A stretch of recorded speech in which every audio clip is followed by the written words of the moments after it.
For those in the room, did we have only 3 groups? Does that make sense? Were there 4?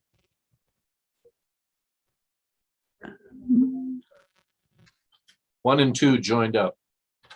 Okay, thank you.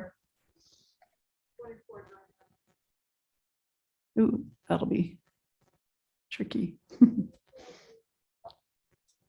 Okay, we have until about 4:15 to report on what we did.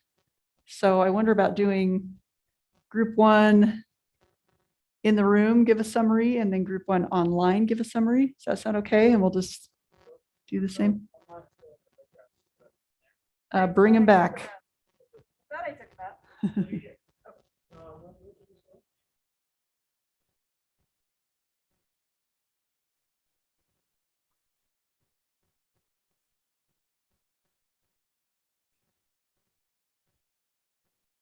Let me know when you see everybody. I would have breakout rooms. Okay. Maybe there's delay on Brian's.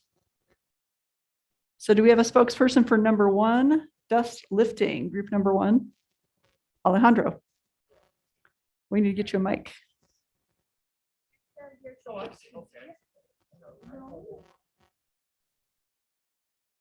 Oh, I need to be on.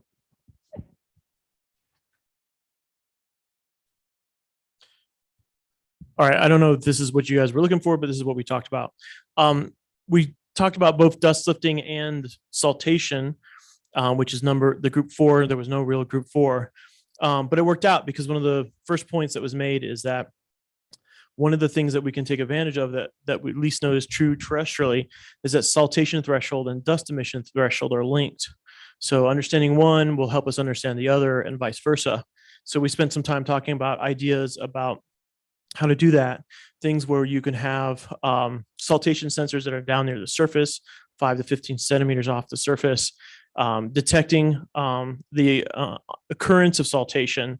And then if you have a sensor, and there's a lot of ways to do this, measuring the dust concentration higher up, and you start seeing changes in that dust concentration at the same time you see the onset of saltation, you can make some correlation to an extent between that.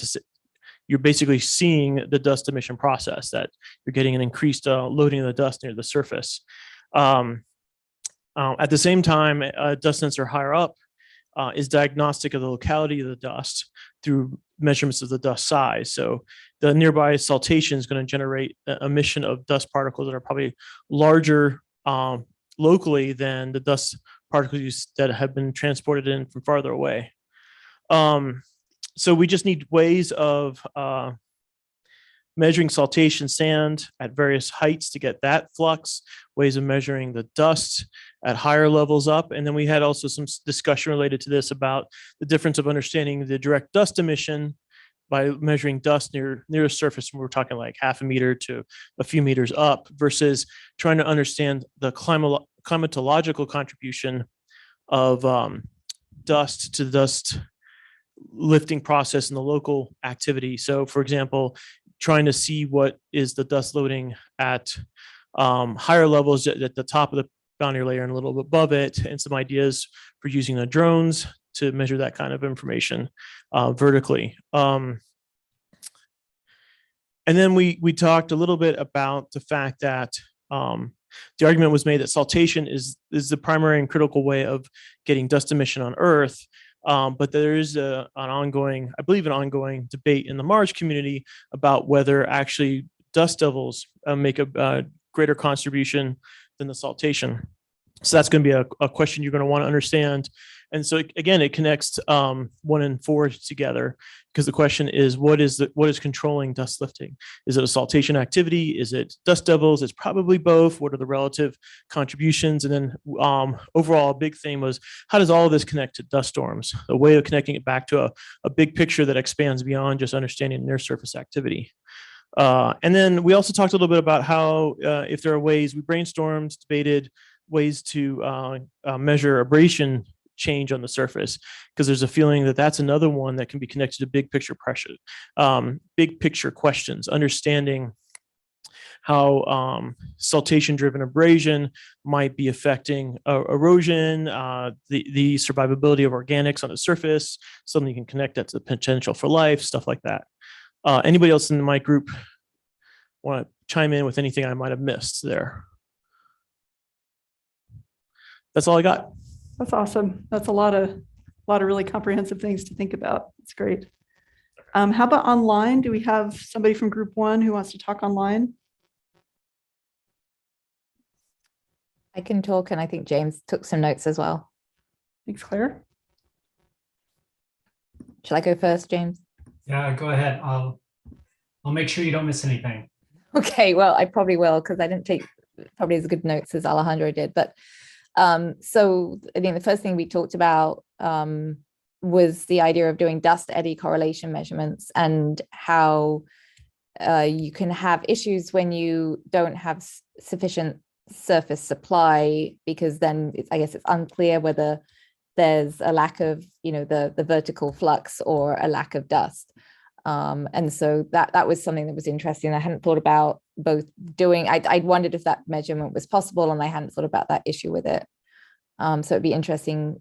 I think that's yet another application of doing these sort of high frequency 3D measurements to make useful measurements that we currently don't make on planetary surfaces. But we then talked quite a bit about ways to measure surface roughness. We talked about issues with the scale that you're choosing. When we had the folks from the surface roughness group join us later, they were referencing back to Jim Zimmelman's talk about the idea that you have to worry about which direction the wind's coming from. And, basically the surface roughness to some people is looking down and seeing what the grain size distribution is, or the rock distribution, and to other people it's something that's far more tightly linked, as I think we want to link it to, what is the wind stress, and how is this thing in affecting the wind stress and the dust lifting and sand motion. We talked about places where you can make a roughness measurement with two different methods and they don't match. I mentioned Herman Martinez had looked at what surface roughness value would allow him to get the closest to a surface energy balance on Mars. Basically on Mars, with the Mars 2020 rover, we can measure the radiative fluxes in all directions. So then that leaves a sensible heat flux. And because the latent heat flux does not really exist. And so you can actually, and he was pointing out that he tried different values of surface roughness to calculate the sensible heat flux, converting wind speed to U star and so on, and found that that could give some kind of an order of magnitude value for the roughness, which was interesting. We also talked a bit about dust level lifting, and whether it would be, and basically the idea that it should be possible, at least on Earth, to better understand the contribution of the so-called suction effect and other effects to dust lifting. There's been some measurements by In-Situ, for example, that suggest that when dust levels are around, the dust is getting lifted at a lower threshold than you would expect for, from theory, for the particle sizes and the winds that they're exerting. So is that the suction effect coming into play? And then we talked about other extra effects that you might have with a dust level around, and electrostatics, and on Mars at least, changes in the soil, thermal, sort of these vertical temperature gradients that develop in the soil is another way to lift dust, not necessarily associated with dust lifting, but that's yet another way that might lift dust to add to dust levels and sort of laminar winds, or not laminar winds, but non-vortical winds. And then we talked about mainly the final thing was differences between In-Situ landing site and in Jezero crater, where 2020 is, and how we believe that there's fairly similar vortex activity and wind strengths, and kind of similar atmospheric and certainly similar vortex intensity, getting similar kind of winds and pressure drops and that kind of thing. But we've seen so many dust levels at Jezero, and yet at In-Sight, we've yet to see one, and there's very little evidence of dust levels in that area. So the question is, why is the dust lifting so different? And some interesting ideas came up. The idea that it's, well, surface properties is something that we've been exploring. Is there any way that the roughness could be different, or that the size of the dust particles that settle out there or that are formed on the surface could be different? Is there a difference in the sand fraction that's causing it to be harder to raise a dust? And then something I thought was really interesting that I think Steve Metzger suggested was sedimentation from maybe some tiny moisture exchanges and fluxes that could basically mean that there's just a surface layer of mobile dust and the rest of the dust is kind of stuck. And as you know, at some point after it lands on the surface, it kind of gets cemented in. Sorry, I think I said sedimentation, I meant cementation. So I think that's something worth exploring and trying to understand if the data that we have from the In-Sight landing site, where we do have some subsurface sort of profiles, if you like, from trenching, not trenching, from scooping, we might be able to see if that is very different to Jezero, and whether that could perhaps explain some of these differences we think we're seeing. I think that's it. Did I miss anything, James? Probably a lot, but feel free to speak up, anybody from the group. Great. Yeah, all really interesting. And actually, there were lots of tie-ins to the other groups as well. I think I might actually go to number 2, because you talked a lot about surface roughness, and there's some kind of overlapping themes. Is it Brian that's summarizing for group 2? Surface roughness? Yeah. Mike, thanks. All right, yeah, so we also discussed surface roughness a bit. I thought we had a nice discussion where we started with making sure that we were all talking about the same thing, and some interesting conversation. I think that echoes some of what was just said. Making sure that we're thinking about surface roughness on the same scales. So you can imagine that surface roughness at the scale of, meters to tens of meters, that's really important for kind of local sand and dust motion. But then when you're trying to think about global effects, what are the scales you need to be thinking about there? And is it sort of the same, are roughness scales at those scales, the same kinds of things that we need to be thinking, that we think about when we're just sort of setting up an anemometer in the field? So we'll probably have some of that conversation tomorrow when we're out at Bruno. The conversation also run into this question of how many anemometers do you need? Obviously, an infinite number would be great, but it might be hard to get NASA to fund such a mission. So what is the fewest number you can kind of get away with? We talked about that a little bit, and the Pathfinder experiment, where there were 3 wind vanes, but of which only kind of 2 seem to return consistent results. And so this was a result that Serena had discussed this morning.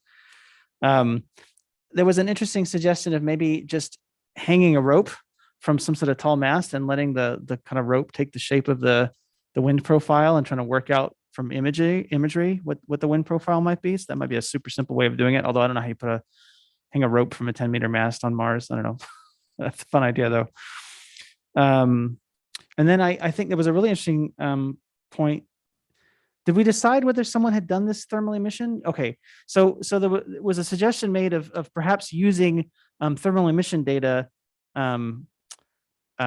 collected at various emission angles to try to work out surface roughness for Mars, because I guess this has been done for the moon. Is that right? Okay, and so the question is whether that had been done for Mars, whether you could actually make those kinds of same measurements for Mars or not. Did I miss anything, group? Is that kind of it? And we recommend the courtyard. It's very nice. So take a break in the courtyard. It's nice. Standing room only. Okay. Do we have someone from group 2 online? Yes, we do. Thank you.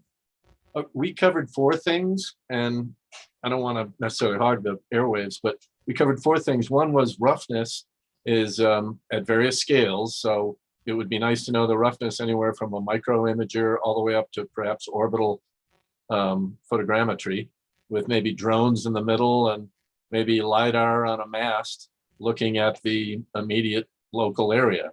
But that, like like Zimmelman mentioned, if we're using roughness in our discussion of Z0, you've got to have not only the profiling wind information to project that down to the surface, but also know the direction, because different fetches will have different Z0s. We discussed, that was points 1 and 2 with the mast.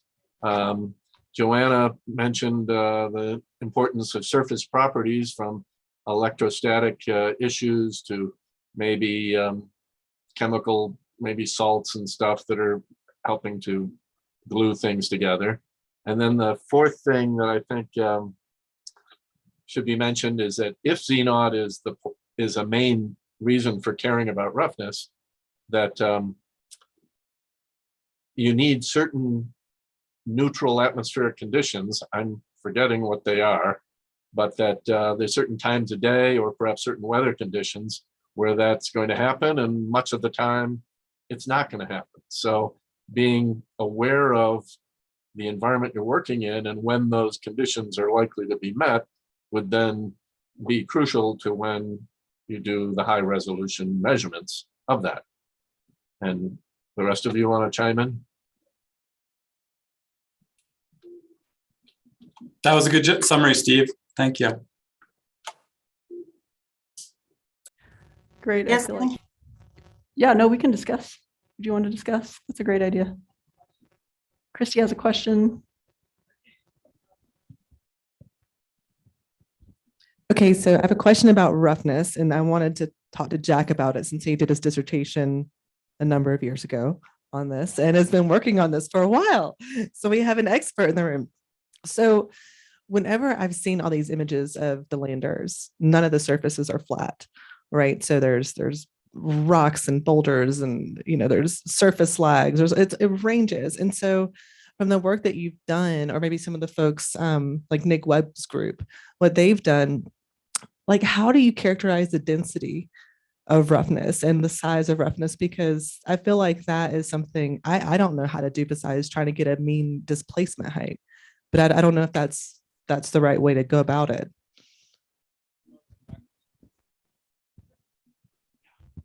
Well, to get at the dimensions of the physical roughness, the choices terrestrial now are like LiDAR or structure for motion photogrammetry.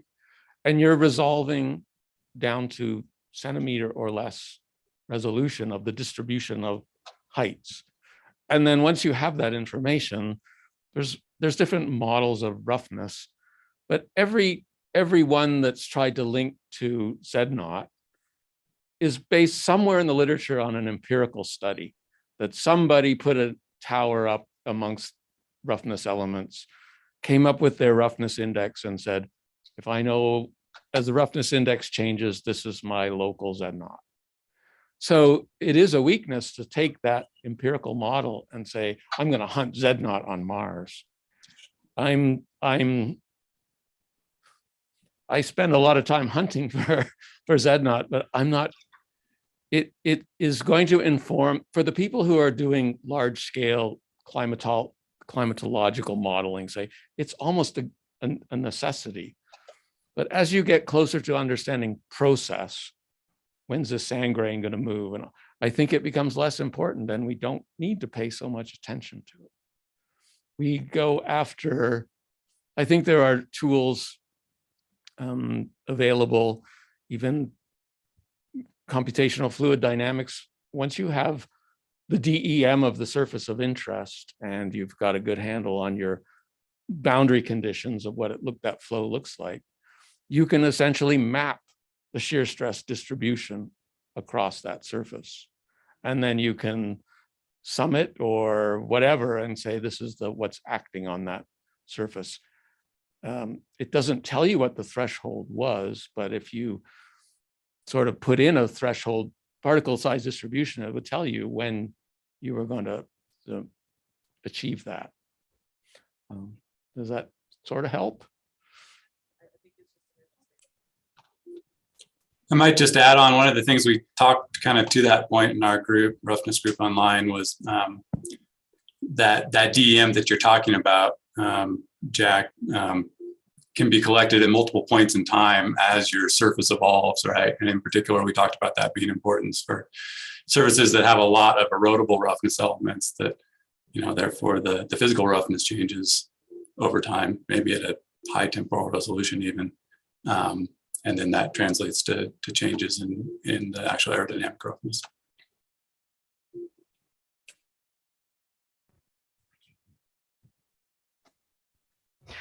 Do we have somebody online who talked about number 3? Yeah, I forget took if you notes guys for it. Combined. Okay, Yeah, good. that was me. So we were tasked with thinking about challenges and perhaps mitigation risks to needed measurements. One of the, or I guess two of the linked themes that came out were the questions of temporal variability and spatial variability, and what are the resolutions that we would need in order to make those measurements. For example, in terms of temporal variability of measuring volatiles, how long is long enough?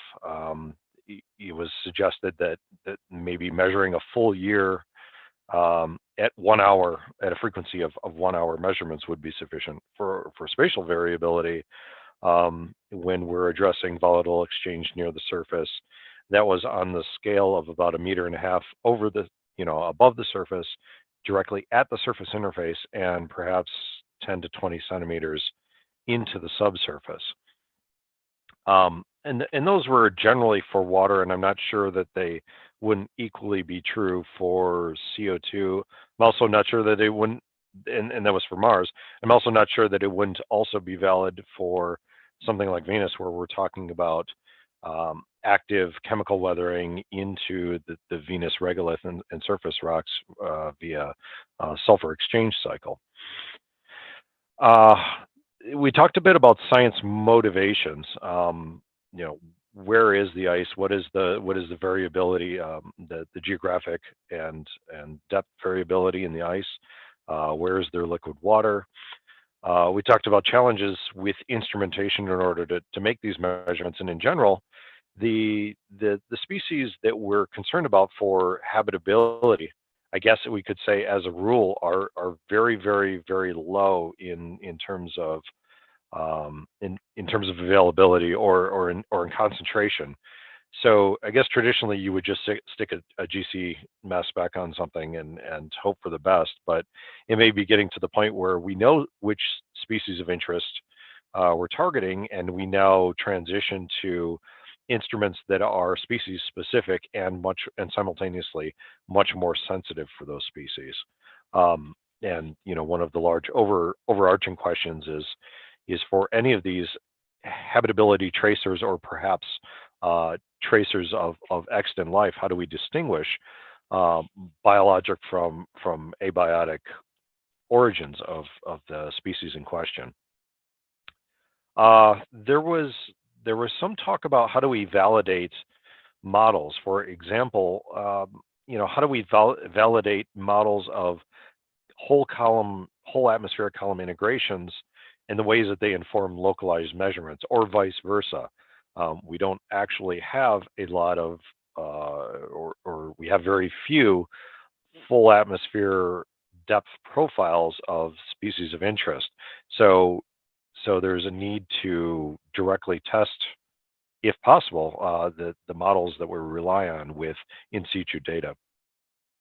And then there is a strong desire to have in-situ measurements of seasonal processes. Obviously, we want to capture diurnally driven processes, but perhaps even observe processes, or a question of protecting the instrumentation and the lander from the effects of such diurnal processes, while observing that transition in another space, like leveraging protected slopes of craters to observe phenomena at the opposing slopes. So I think, there was one more point about test facilities, and that we need test facilities, that it's a challenge for test facilities that are capable of going down below about 200K while simultaneously being able to maintain a very low relative humidity. So that may be something that NASA may need to or may like to invest in so that we can do more laboratory studies.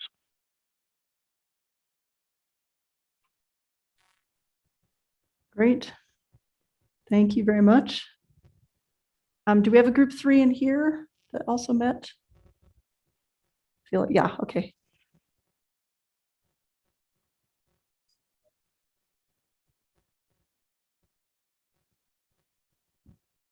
Yeah, hi. So we talked about a few things here. Some of the methods we mentioned were infrared cameras to distinguish areas that were wet from dry, thermal imaging, drones, the importance of studying methane clathrates can be a source of water that is perhaps tens meters of deep below the surface. We did have some discussion about remote sensing to detect the near surface ice, perhaps, shallow ice in the subsurface, and spectrometer perhaps to measure water vapor on the surface. There was a project that someone in our group was working on with, it's called Habit Instrument, Brine Observation, Transient to Liquid Experiment. And it's a salt and a polymer, superabsorbent polymer that absorbs water in a controlled method. The water vapor gets injected into the salts and then measured using electrodes on the sides of the device. And so that's something, if you want to elaborate more on that, actually, since. So since we don't have in-situ brine formation on Mars, so on ExoMars, there's this Habit instrument which potentially would measure the brine formation. So studying these processes in laboratory controlled conditions would help us. So what Ed and Herman Martinez presented in their study is really important. So that those sort of studies would be carried out in University of Arkansas in the laboratory conditions to inject water vapor in a very controlled manner and have it in a very low temperature, and then study these brine formation processes.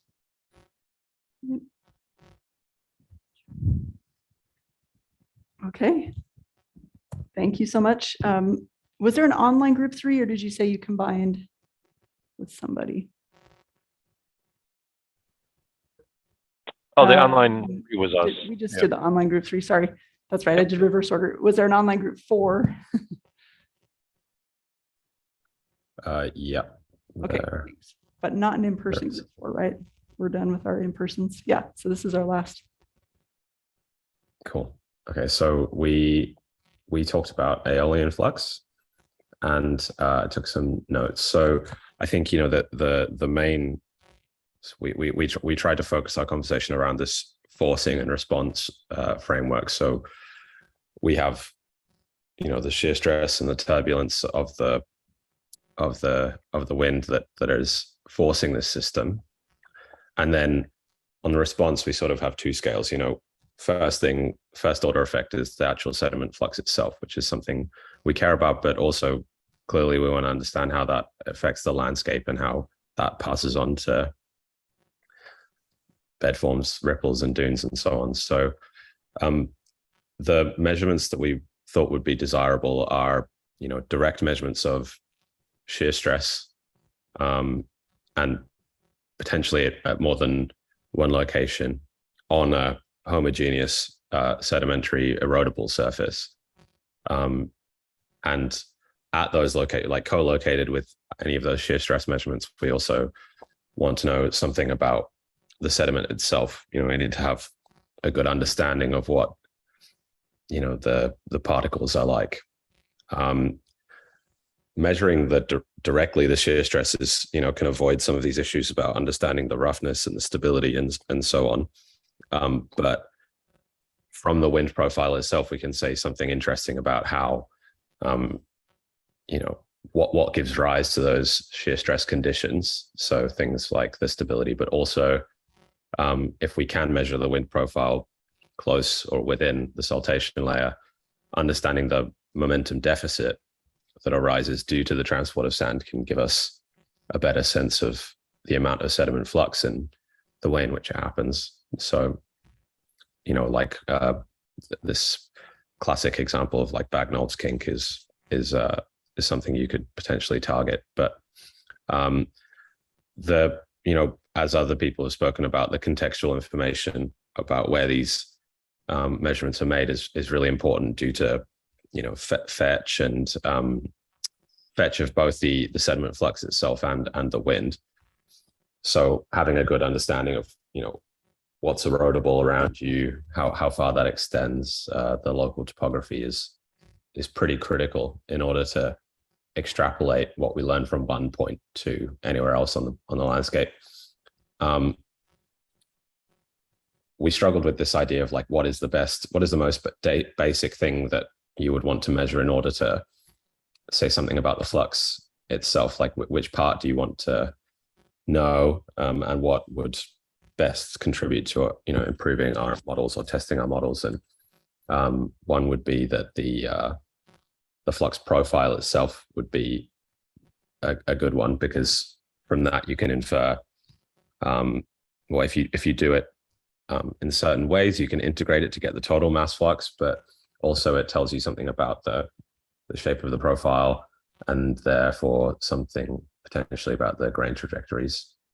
But in order to move from that sort of first order to second order response from the sediment flux into understanding the bed forms, you need to know something about the saturation length, or the spatial gradients in the flux itself. So a desirable measurement would definitely be a way in which we could use our measurements to say something about the saturation length. And that might come from positioning the rover somewhere close to a boundary between erodible and non-erodible surfaces, or having multiple locations where measurement is taken. And then I think there were some challenges we talked about, which were, orienting everything such that it's in alignment with the present wind is important. You also want to be measuring sand transport when they're actually, measuring winds when there actually is sand transport, which isn't necessarily an easy thing operations wise.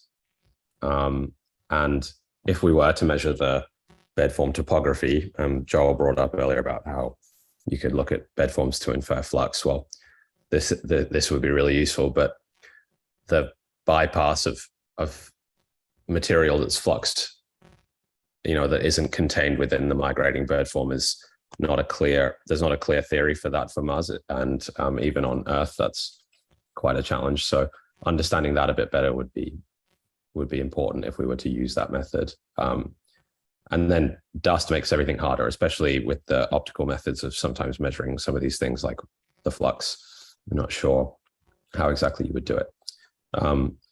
But I'm pretty sure that's most. I mean, we also talked about timescales of measurements, but and also the electric charge field. If it's measured for other processes as well, it might be a useful way of inferring things about sand flux and dust too.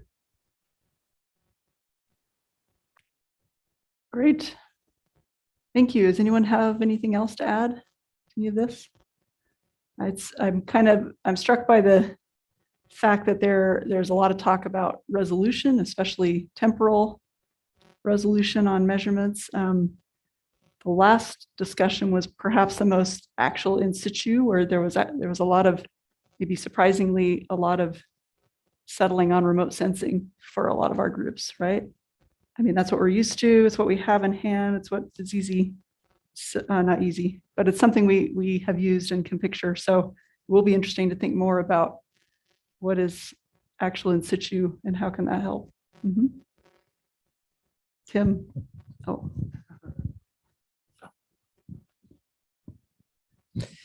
Mentioning in situ versus remote sensing made me think that, some of the stuff that we're could do in situ could actually be remote sensing, in a sense that, we set up cameras, we set up thermal cameras. And so even though we're just a few feet away, we're still doing technically remote sensing. Same thing with libs. So, there's sort of this intermediate between sort of in situ remote sensing.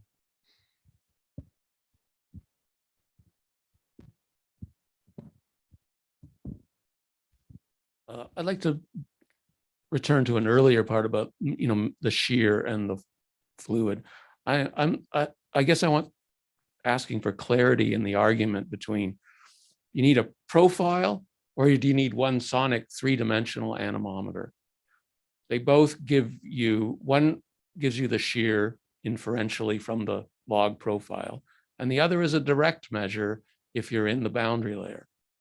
So what is the sort of the arguments for or against those two approaches for getting shear that's the shear velocity or shear stress on a platform on Mars?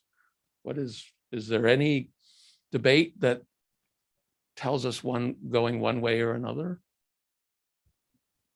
Any comments? I think if we could have both, and we could have, one, I think, I can't remember what slides these appeared in, whether they've appeared yet, but I know there was a slide that was talking about having 4 3D anemometers at different heights, each at different heights. And I was thinking if we just had one, sonic, or one 3D one that could make the eddy, covariance, eddy correlation measurements, and then another 2 that were perhaps less, deluxe, that were at the different heights, then you get 2 separate measurements of hopefully the same thing. And then both sets give you something different as well. There's more things that I think you can get from both those types of measurements, or they might work better in different situations. And you also, if you're doing this on another planet, you also avoid that risk of, oh, there's this unexpected thing that means that this measurement has this problem, or it's prone to damage or something like that. So you have kind of a backup. So I think to me, that would kind of be the ideal, because it gives you 2 ways of measuring something that you can compare with each other. They both have their advantages, and you have kind of a backup and a redundancy to some extent as well. In our terrestrial work, we've always used both systems concurrently. So I recommend that we have a profiling stack of 3D sonic anemometers. Well, I'm trying to think of cost and I go for Brian, the infinite number of sensors. Yeah. Yeah. I would second that. This is Christy Swan. So there are 2 big reasons why I think, why I always make the argument that we need more than one sonic. One, when we are on Earth, oftentimes when we're doing these concurrent measurements where we have a mean profile, and another we have a vertical array of sonics. If you calculate for each of that vertical array of sonics, you can get a different shear velocity. Theoretically, it is supposed to be the same number because it should be a constant rate of change, but we don't see that in the field on Earth. So that's one of the reasons why I'm skeptical that we would see that on Mars. The second thing is, and to follow up on that, whenever we do compare our shear velocity estimates from sonics, sometimes they are not perfectly lined up with what we get from a mean profile. Another reason is, a lot of times whenever we are in the field, oftentimes one sonic is reading very high or it's reading very low, and we have to pull it. And so then we're down, to 4 sonics or 3 sonics. And if we're trying to create a logarithmic profile, or we want to do that, then that makes it a little bit more difficult. There was one more reason, and it has left me now, but I'm a strong component of definitely having more than one sonic. It's because we don't really have a neutral, stable boundary layer on Mars. It is constantly changing with the diurnal changes on the surface. And so our boundary layer is responding differently. So I think instead of using some of the constants that we have for our Earth observations, we should probably I think we should double check at least to ensure that the profiles we're referring to, or the models, are actually accurate, when sometimes they aren't on Earth.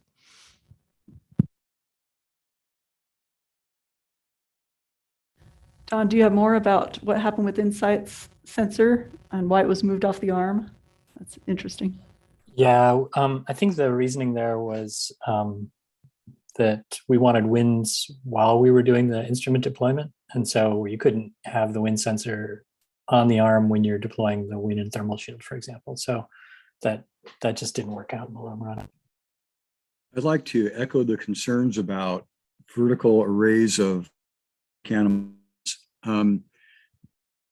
You want to turn your hair the same color as mine by Lee and Boss 2016 or 17, where they actually did a comparison of vertical arrays of sonic anemometers, found that their Reynolds stress estimates were not constant even when they should have been. Why? We don't know if it was a methodology problem or an problem, but what we thought was relatively straightforward isn't at all.